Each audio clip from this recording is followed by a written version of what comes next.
最近想購入 MPV 的朋友，今天极狐給大家帶來了一個新選擇，咱們搶先來實拍一下這一台問道 V9。從外觀上看起來啊，這台問道 V9它整體的感覺它是比較穩重而大氣的。那首先比較搶眼的就是這個大面積的格栅了，它採用這種銀色的大塊鳞片式的設計，所以看起来呢就更加的穩重了。前面帶着这個極狐的 logo， 那上方呢有一個 LED 的貫穿式的燈帶，下方呢也做了一些点綴，所以遠處看過去啊，其實整體還是比较有灵動感的。最下方呢，它做了一個比較突出的一個前鏟，而且前鏟上面做了一些鍍鉻的飾條，讓這台車的豪華感啊也加劇了。來到車身的側面，其實這台車的尺寸啊真的非常的大，車長已經做到了5.3米，軸距達到了3.2米，而且整個側面的造型啊，它看起來是一個偏方正的一個造型，而且今天這個顏色採用这種雙拼色系的，下面呢是一個偏深邃的藍色，上面呢採用這種銀色，雙拼色就讓這台車的豪華感啊更加增添了。在這個輪毂方面，它採用這個19寸的輪毂，做了這種多輻條的設計，輪毂蓋呢採用的是極狐自己的 logo， 這種多輻條的設計看起來啊更加的豪華了。其實說真的，如果想再增添豪華感的话，這個輪毂的尺寸再做的大一些，這個胎再做的稍微的窄一些，這一台車它整體的氣場會再有一個提升。尾部呢是一個偏方正的造型，尾部的元素不是非常的多，幾乎就是搶眼的這個 LED 燈帶，還有上面有一個小的這種擾流板，但是在尾部這裡啊，包括後視鏡上都設置了智駕小藍燈。除了坐人之外啊，還有這個儲物，我們來看一下它的儲物空間。如果說這3排座椅全部利用的情況下啊，這個後備箱空間在众多 MPV 裡其實已經算比較大的了。它的優勢在於哪兒？就是它的整體的縱高是比較高的，然後再加上它的這個寬度啊比較的寬一些，所以說其實這個空間它是可以放下4個登機箱的，並且它下面這個蓋板拿開之後，它還有一個下沉式的儲物空間。其實這個儲物空間我們可以放一些車內常備的物品，包括換下來的鞋，在蓋上的基礎上，上面這个空間也不影響使用。接下来感受一下，對於一台 MPV 來說最重要的就是2排的體驗感了。那首先就是空間方面了，這台車的軸距啊做到了3.2米，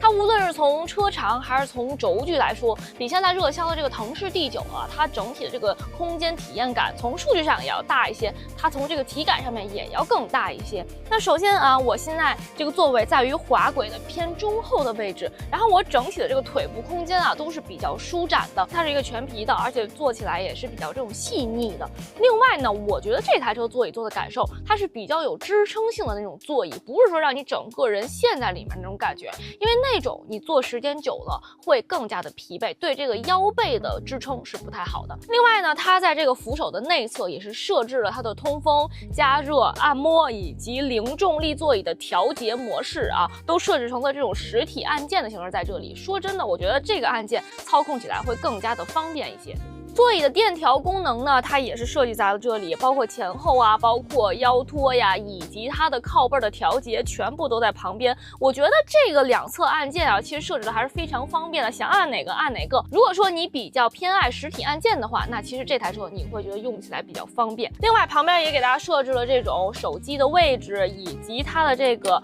掛鈎。當我打開這個零重力模式之後啊，整個座椅啊就會像現在這樣。說真的，坐在這裡啊，我覺得整體這個姿態還是比較舒適的。然後我們打開按摩功能之後，其實這個按摩在同級別當中啊，這個力度是比較適中的。這個加熱功能呢，它是這種石墨烯的理療加熱，3分鐘啊就能直接把這個溫度升到25度，也算是比較快的了。冰箱彩電大沙發是現在新能源產品的標配了。那冰箱呢，我們打開之後可以放8瓶500毫升的水，其實這個空間啊也算是比較大的了。再就是大電視，其實這塊屏幕的一個吸頂屏，我們可以通過按鍵的形式或者語音喚醒的形式來把它展開。展開之後，我覺得整個的尺寸啊，無論是你坐在2排和3排都是可以看清楚的，清晰度啊也是夠用的。然後它也可以用語音去進行控制，並且呢上面也設置了一些按鍵，可以去調節，比如說空調、風量，然後以及它的遮陽簾。那如果有商務需求的朋友啊，這裡也設置了這個小桌板，可以打開之後放電腦辦公。這個過道呢是170毫米，其實正常成年人我們側身都是可以輕鬆通過的。接下來感受一下 MPV 的第3排，畢竟啊很多選很多 MPV 的朋友对於第三排是不是真三排還是非常看重的。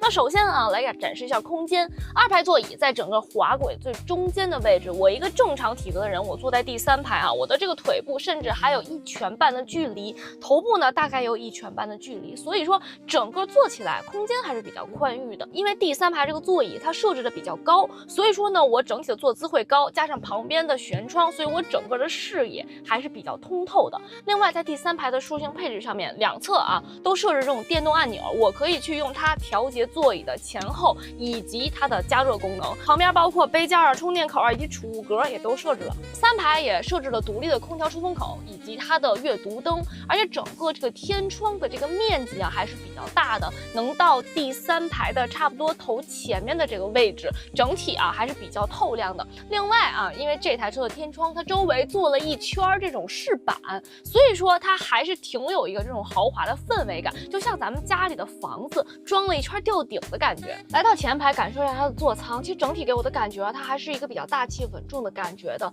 然後另外呢，它採用了這種雙拼的一個色系，然後大面積的都是這種軟質的這種皮質的包裹，摸起來比較的細膩，而且中間呢，為了凸顯它的豪華旗艦感，也是搭配了這種木紋飾板以及一些鍍鉻飾條。那中控台的部分呢，其實它設計的這個儲物空間真的還挺多的，手機的放置位、無線充電位以及杯架，然後這兩邊打開之後，裡面也是一個隨手的一個儲物盒，下面呢做了一個非常大的鏤空的設計，這個空間真的很大，我們一些比如說隨身的包啊，或者一些常用的紙抽都可以放在這裡。看完了剛剛大七頂棚之後，來看一下這塊中控屏幕，15.6英寸，裡面用的是倉架一體的8775的芯片。這個芯片呢，其實放在目前的市場上面也算是比較領先的了。它這套系統呢，跟它同家族的這個系統啊，用的也都是一樣的。然後它整體的這個 APP 的豐富度啊、反應速度啊，然後以及它的這個手機互聯方面都是 OK 的。而且它還設置了一些場景模式，比如說像是露營啊、小憩模式，我們可以一鍵去打開，並且它也搭載了远景智能輔助駕駛功能，比如說像是城區啊、高速啊都支持，泊車場景啊也能駕馭。在這台車的娛樂體驗上面啊，它搭載的是全球首發的一個國家大劇院的音響，